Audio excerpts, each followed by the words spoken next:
Hello everyone, आप सभी का इस लेक्चर में बहुत बहुत स्वागत करता हूं। जैसा कि आप देख पा रहे हैं, लास्ट लेक्चर में ही हमने इलेक्ट्रॉनिक कॉन्फ़िगरेशन स्टार्ट कर लिया था। आइए हम इसको और आगे बढ़ाते हैं। जैसा कि आपको मैंने बता रखा है, सबसेल कितने होते हैं? टोटल 4 सबसेल हैं, S, P, D, F। और मैं यहाँ पे यूज़ करने वाला हूँ N should always be greater than L। ये एक रिलेशन है जहाँ पे एजीमुथल क्वांटम नंबर में आपको बताना चाहिए था, ठीक है, लेकिन वहां पे बताना भूल गया। तो यहाँ पे n should always be greater than l आपको पता है according to azimuthal quantum number. आप देख लीजिए, वहां पे एक ऑब्जर्वेशन है, आप थोड़ा सा देख सकते हैं। तो n हमेशा l से बड़ा ही होता है ना। तो इस तरीके से जैसे n अगर मान लीजिए सेल 1 है तो सबसेल वहां 0 सिर्फ आता था, यानी कि s सबसेल आता था। सेकेंड सेल है तो 0 1 आता था। थर्ड है तो 0 1 2 आता था, यानी कि n से कम ही रहता था।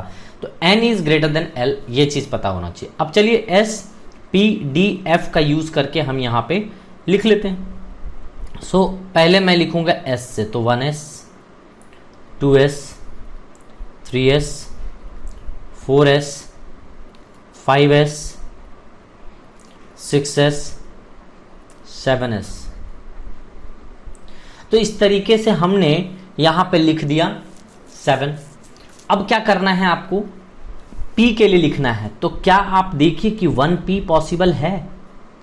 N की वैल्यू यहां 1 है और L की वैल्यू यहां पे 1 है, दोनों बराबर है। क्या ये वाला फॉलो कर रहा है? जो ये फॉलो करेगा वही लिख सकते हैं। तो ये वाला 1P पॉसिबल नहीं होगा। 2P तो N इज इक्वल टू 2 है, L इज इक्वल टू 1 है। P के लिए वैल्यू L का कितना होता है? 1 होता है। तो यहां पे 1 है, आपको पता है ना बेटा, ये 0 1 2 3 ये तो पता ही है ना। तो यहां पे ये 2 है n की वैल्यू, तो n की वैल्यू 2 है तो बड़ी है, चलो सही है, ये वाला आ रहा है, यानी कि 2p से पॉसिबल हो पाएगा। यहां लिखेंगे 2p, 3p, 4p, 5p, 6p, 7p, ऐसा लिख दिया। इसी तरीके से आप चेक करेंगे 1d, 2d, 3D, तो ये 2D तक पॉसिबल नहीं हो पाएगा क्योंकि यहाँ पे n की वैल्यू 3 है और L की वैल्यू 2 है। तो यहाँ ये वैल्यू सेटिस्फाई करना यहाँ के आगे स्टार्ट करता है, यहाँ तक वैल्यू सेटिस्फाई नहीं करता है इस वाले रूल को। तो यहाँ पे हम कहेंगे स्टार्ट होगा 3D, 4D, 5D, 6D। मैं 7D यहाँ पे नहीं लिखूंगा, चाहो तो लिख सकते हो लेकिन मैं नहीं लिखूंगा। क्यों? क्योंकि मुझे जरूरत नहीं पड़ेगी 118 एलिमेंट के इलेक्ट्रॉनिक कॉन्फ़िगरेशन को लिखने के लिए, मुझे 7D की जरूरत नहीं पड़नी है। Similarly 1F, 2F, 3F is not possible. So F will start from 4 because N should greater than L। तो यहाँ पे 4F एंड यहाँ पे 5F। मैंने कह दिया ना कि 6F 7F पॉसिबल नहीं है, मतलब पॉसिबल है, आप चाहें तो लिख सकते हैं। ऊपर वाले कोई पॉसिबल नहीं है, ऊपर में जो खाली जगह बच गया है वहां कुछ पॉसिबिलिटीज नहीं है, नीचे आप लिख सकते हैं। लेकिन मुझे 118 एलिमेंट के लिए इलेक्ट्रॉनिक कॉन्फ़िगरेशन लिखना है, जिसके लिए जरूरत नहीं है अपने को। आप देखिए S में 2 इलेक्ट्रॉन भरते हैं, आपको पता है S में 2 भरते हैं, P में 6 भरते हैं, D में 10 भरते हैं, F में 14 भरते हैं। इस तरीके से ऐड करेंगे तो 7s हैं यहाँ मिला के, टोटल 14 इलेक्ट्रॉन भर पाएंगे यहाँ। P यहाँ पे 6 हैं तो 36 इलेक्ट्रॉन भर पाएंगे, 6 6 36, 6 6 जा 36। और यहाँ पे D में 10 भरते हैं तो 4 10 जा 40 और यहाँ पे प्लस 28।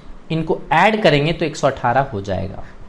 इसीलिए मुझे इतने ही की ज़रूरत है, इससे ज़्यादा की ज़रूरत मुझे नहीं है। इसे मैं काट दूंगा इस तरीके से, क्योंकि अबाउ प्रिंसिपल ये कहता है कि आप इसे इस तरीके से अगर करेंगे तो आपके जो सबसेल हैं यहाँ पे वो अरेंज्ड हो जाएंगे एनर्जी वाइज।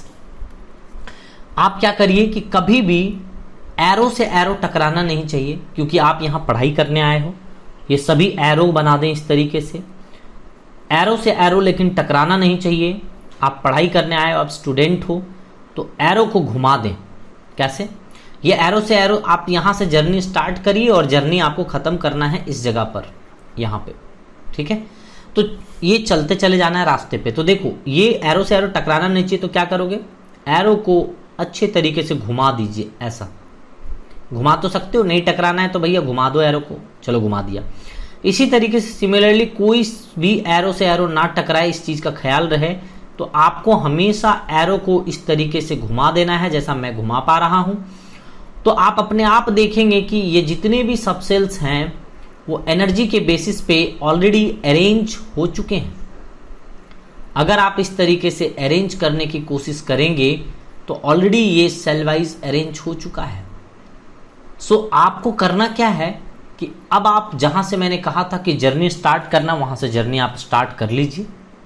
यानी कि मैं यहां से जर्नी स्टार्ट कर रहा हूं और मुझे जाना है यहां तक। उसी रास्ते को फॉलो करिए जो रास्ता अभी मैंने बना के दिया है आपको। अगर आप इस रास्ते को फॉलो करेंगे तो आप डेफिनेटली वो मिलेगा आपको जो पाना चाहते हो। तो देखिए सबसे पहले आप रास्ते पे चलते चले गए तो आपको सबसे पहले 1s मिला। फिर रास्ते पे मूव करिए, ऐसे ऐसे करके मूव करते चले जाइए तो आपको मिला 2s। 2s से और आगे बढ़िए, इस तरीके से देखिए ये रास्ते में आप चलते चले जाइए तो मिला 2p। फिर मिला हमें 3s। इसी तरीके से रास्ते पे चले जाएंगे तो 3p मिलेगा, देन 4s मिलेगा। 4s के बाद 3d मिलेगा, देन 4p मिलेगा एंड देन 5s मिलेगा। देन 5s के बाद कौन मिलेगा, घूम जाइए इधर से, 4d मिलेगा, देन 5p मिलेगा, 6s मिलेगा, है ना। देन फिर से घूम जाइए, 4f मिलेगा, 5d मिलेगा, 6p मिलेगा, 7s मिलेगा, देन 5f मिलेगा, 6d मिलेगा एंड लास्टली 7p मिलेगा। आप अगर इसको देखेंगे तो इलेक्ट्रॉन्स भरना चाहें तो इसी तरीके से आप भर सकते हैं। आपको पता है कि इसमें कितने इलेक्ट्रॉन्स मैक्सिमम भर सकते हैं, मैक्सिमम से ज़्यादा कभी मत भर देना भैया, है ना, इतने ही भर सकते हैं। तो ये सेल वाइज ऑलरेडी अरेंज हो चुका है, ऐड करके देख लीजिए। सो 1 + 0 n + l का वैल्यू ऐड करके देख लीजिए। 1 + 0 1, 2 + 0 2, 2 + 1 3, 3 + 0 3। तो ये दोनों 3 3 हो गए। इसका मतलब क्या है, n की वैल्यू देखा गया है, n का वैल्यू यहाँ पे 2 था तो ये वैल्यू छोटा है, इसमें एनर्जी कम होगा, इलेक्ट्रॉन इसमें पहले भरेंगे, 2p में इलेक्ट्रॉन पहले भरा जाएगा, है ना। तो जब टाई हो जाए मैच n + l से तो सिंपली n की वैल्यू आपको देख करके डिसाइड करना होता है। यहाँ पे आप ऐड कीजिए तो 4 आ जाएगा, यहाँ पे भी 4 आ जाएगा। तो अगेन इसमें इन दोनों में डिसाइड करेंगे तो कैसे डिसाइड करेंगे, तो n की वैल्यू से डिसाइड होगा। जिसका n का वैल्यू छोटा, उसकी एनर्जी छोटी, उसमें इलेक्ट्रॉन पहले भरा जाएगा। इसकी n की वैल्यू ज़्यादा, एनर्जी ज़्यादा, तो इलेक्ट्रॉन बाद में भरा जाएगा। यहाँ पे देखिए 5, यहाँ 5, यहाँ पे 5।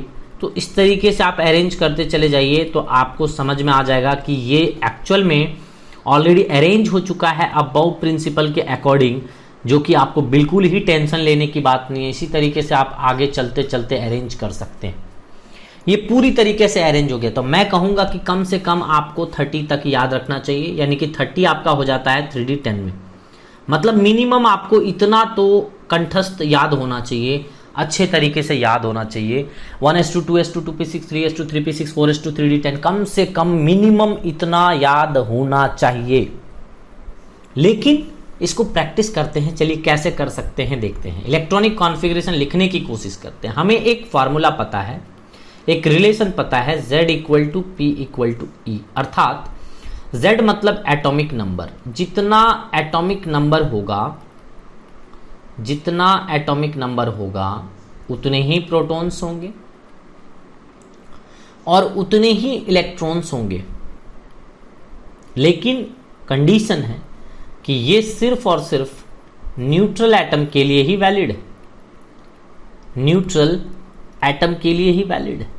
यानी कि जिसके टकले पे कोई पॉजिटिव नेगेटिव चार्ज नहीं है उसको न्यूट्रल कहते हैं, है ना। जिसके टकले पे पॉजिटिव होता है उसको कैटायन कहते हैं, और जिसके नेगेटिव रहता है उसको एनायन कहते हैं, और जिस पे कोई चार्ज नहीं है जिसके टकले पे उसको न्यूट्रल एटम कहते हैं। आइए हम 1 by 1 एक एक एलिमेंट की बात करते हैं। आपको बोला था 1 to 30 एलिमेंट्स एटलीस्ट याद कर लेने हैं minimum. So atomic number 1 hydrogen का होता है। तो यानी कि उसके पास इलेक्ट्रॉन भी 1 होगा, जितना एटॉमिक नंबर उतने ही इलेक्ट्रॉन्स। तो आइए भर के देखते हैं। तो अपने को सिंपली लिख लेना है 1s2, 2s2, 2p6, 3s2, 3p6, 3p6, 4s2, 3d10। कम से कम इतना तक मैंने क्या कहा कि आपको याद होने ही चाहिए। अब जितना इलेक्ट्रॉन है उतना भर दीजिए। मेरे पास एक इलेक्ट्रॉन है, मैं भरूंगा 1s1 तक जाऊंगा, 1s1 तक जाऊंगा।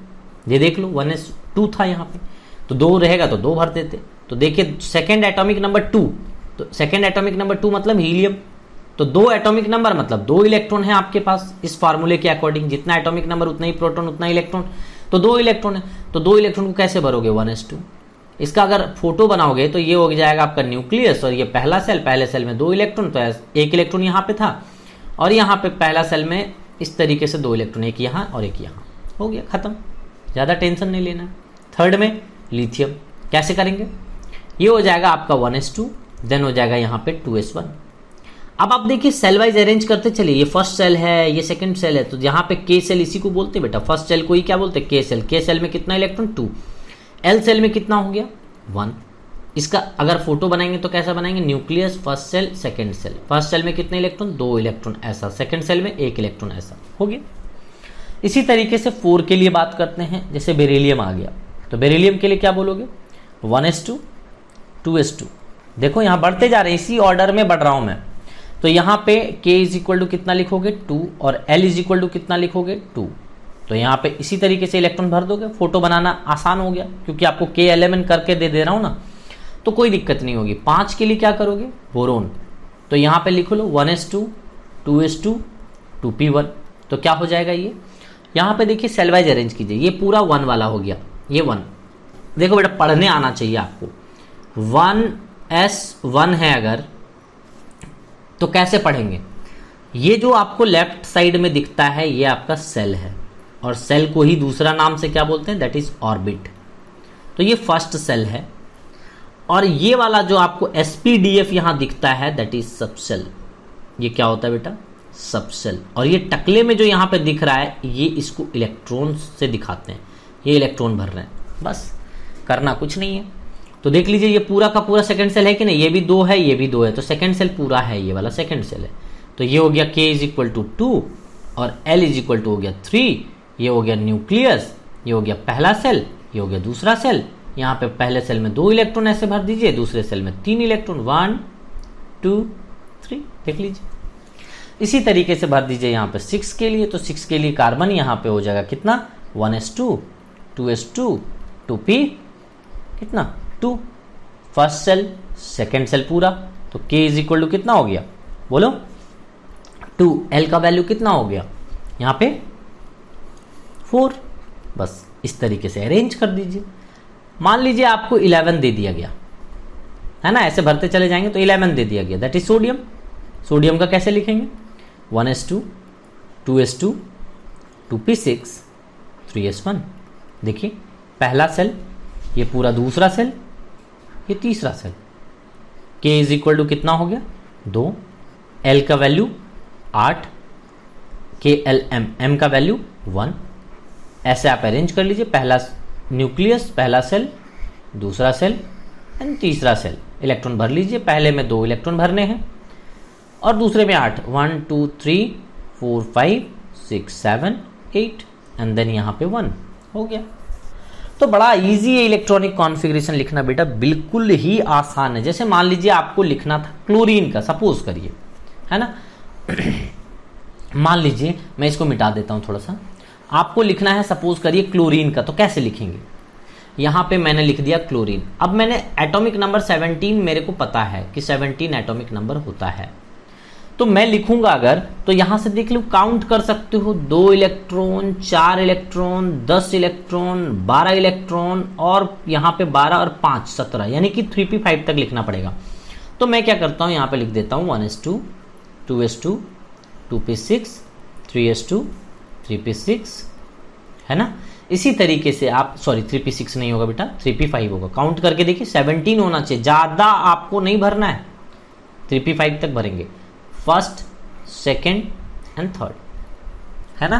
तो यहाँ पे आप कितना हो गया, k is equal to 2, L is equal to 8, M is equal to 7। तो यहाँ पे इसी तरीके से भर सकते हैं, ये न्यूक्लियस है, पहला सेल है, दूसरा सेल है, तीसरा सेल है, ऐसा करके तो यहाँ पे भर सकते हैं। पहले सेल में कितने इलेक्ट्रॉन, 2, सेकेंड सेल में 8, थर्ड सेल में 7, ऐसे भर सकते हैं, कोई प्रॉब्लम नहीं है। अगर मान लीजिए और आपको कह दिया गया कि और लिखिए, तो आप देखिए यहाँ पे सिंपली और भी मैं लिख के बताता हूँ आपको कि किस तरीके से लिखना है। जैसे मान लीजिए आपको 20 के बाद आपको दिक्कत आने लगती है, 21 आप ले लेती है, 21 ले लीजिए, दैट इज स्कैंडियम।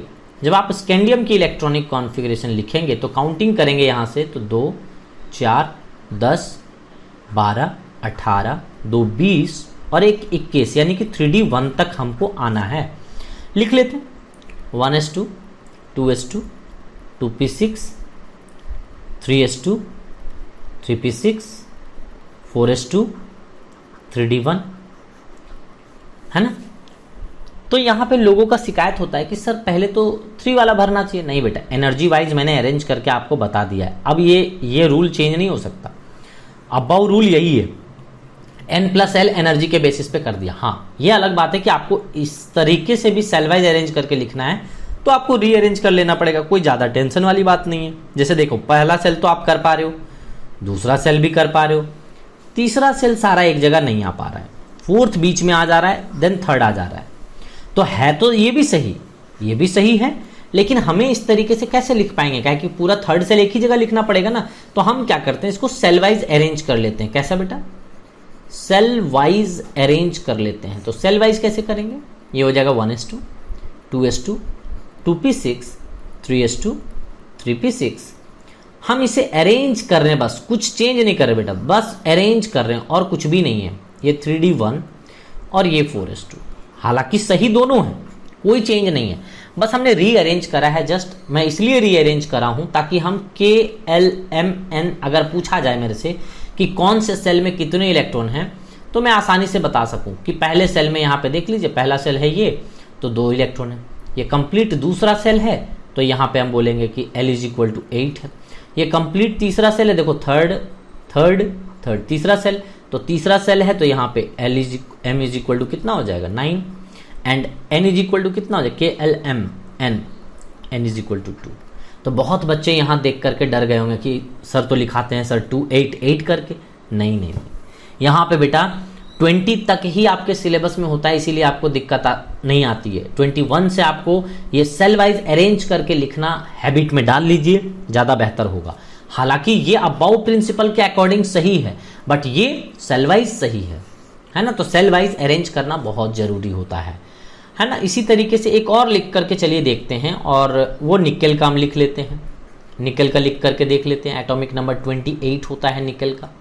अगर लिखने की कोशिश करेंगे तो यहाँ पे 28 को कैसे भरेंगे, देखिए 1s2, 2s2, 2p6, 3s2, 3p6, then 4s2 and 3d8। Counting कर लीजिए, 28 हो जाएगा। 28 इलेक्ट्रॉन हो गया होगा, देख लीजिए काउंटिंग करके। तो यहाँ पे सिंपली क्या करना है कि यहाँ पे फिर से हम सेल वाइज अरेंज नहीं कर पाएंगे, तो करेंगे 1s2, 2s2, 2p6, 3s2, 3p6। क्या करना है, जस्ट रीअरेंज करना है, ये यहाँ आ जाएगा। तो 3d8 एंड देन 4s2, बस रीअरेंज किया, कुछ चेंज नहीं किया मैंने, रीअरेंज किया जस्ट 1, 2, पूरा 3 और ये 4।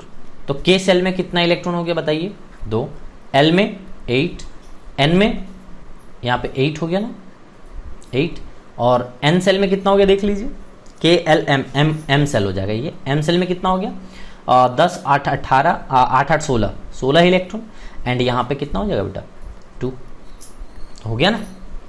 तो बड़े इजी तरीके से आप बता पाते हैं, आसानी से यहाँ पे बोल पा रहे हैं, है ना, लिख पा रहे हैं। लेकिन यहाँ पे अप टू 30 तक 2 एक्सेप्शनल केसेस आपको याद करनी पड़ेंगी।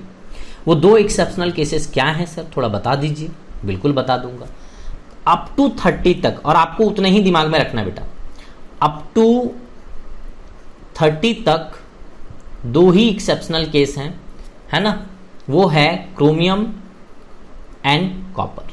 अगर थोड़ा और ज़्यादा याद रखना चाहते हैं तो इनको याद रख सकते हैं। इसके क्रोमियम के जस्ट नीचे मॉलिब्डेनम, इसके पीछे नियोबियम, टेक्नीशियम नहीं होता है, रुथेनियम, रोडियम, पैलेडियम, सिल्वर, है ना, यहाँ पे प्लैटिनम एंड सिल्वर, यहाँ पे गोल्ड। ये सब एक्सेप्शनल केसेस में आते हैं। कम से कम आप चाहें तो इतना याद रख सकते हैं, मिनिमम आपको ये दोनों तो कम से कम याद रखना है, ये दोनों, ठीक है। आप ये नहीं भी याद रखेंगे तो चल जाएगा आपके लेवल पे, लेकिन इतना अगर याद हो जाएगा तो स्टैंडर्ड हो जाएगा, आप समझ लीजिए। तो इसमें इससे ज़्यादा आपको ज़रूरत नहीं पड़ेगी। हालांकि और भी एक्सेप्शनल केसेस हैं, लेकिन इससे ज़्यादा आपको ज़रूरत नहीं पड़ता है। चलिए मैं एक क्रोमियम और कॉपर दोनों का लिख के बताता हूँ आपको। यहाँ पे एक सर्कल और 2 सर्कल देने के पीछे रीज़न है मेरा। 2 सर्कल दिया हूँ और 1 सर्कल दिया हूँ, जिसमें एक सर्कल है उसका S का 1 इलेक्ट्रॉन D में एंटर कर जाता है और तब जाकर के स्टेबल होता है ये, ठीक है। और जिसका 2 सर्कल है तो S के दोनों इलेक्ट्रॉन D में चले जाते हैं, तब जाकर के ये स्टेबल होता है, ठीक है। तो ये है, और ऐसा एक ही केस है, दैट इज पैलेडियम। पूरे इंटायर पीरियोडिक टेबल में एक ही ऐसा केस है जहां S के दोनों इलेक्ट्रॉन D में चले जाते हैं। ये क्या कह रहा हूं, देखिए, जब आप क्रोमियम का नॉर्मल तरीके से इलेक्ट्रॉनिक कॉन्फ़िगरेशन लिखेंगे तो क्या लिखेंगे, 1s2, 2s2, 2p6, 3s2, 3p6, 4s2, 3d4। आप अगर नॉर्मल तरीके से लिखेंगे बेटा तो आप देख लीजिए 2, 4, 8, 10, 18, 10 से 16, 18 और 4, सॉरी 2, 4, 10, 12, 18, 20 और 4, 24 हो गए। लेकिन 24 लिख तो दिए, बट ये गलत है। ये माना जाता है कि स्टेबल केस नहीं होता है। तो स्टेबल करने के लिए क्या बोला मैंने, S का 1 इलेक्ट्रॉन D में, बस इन्हीं सभी में करना जो मैंने एक्सेप्शनल के टेबल आपको दिए, इससे ज़्यादा में मत लगा देना जा करके, है ना। तो यहाँ पे आप क्या करेंगे, S का 1 इलेक्ट्रॉन D में ट्रांसफर करेंगे, तब जाकर के सही होगा आपका। तब क्या लिखोगे, 1s2, 2s2, 2p6, 3s2, 3p6।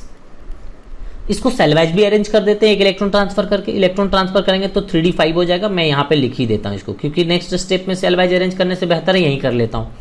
बच जाएगा 4s1।